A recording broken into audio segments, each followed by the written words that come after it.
আমার নাম মোসাম্মদ রাবিয়া সুলতানা রাশি। আমি একটি কবিতা আবৃত্তি করব।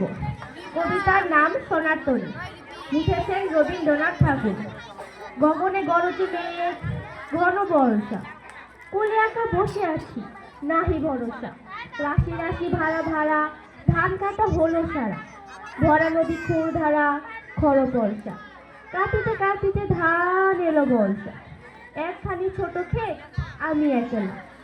চারিদিকে বাঁকা জল, করিছে খেলা, পরপারে দেখি একা, তরু ছায়া মসৃণ মাখা, গ্রামখানি মেঘে ঢাকা, প্রভাত বেলা।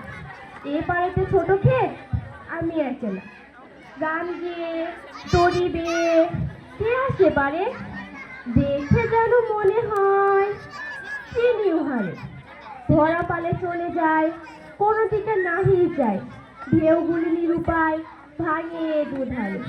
দেখে যেন মনে হয় চিনি উহারে। আসসালামু আলাইকুম।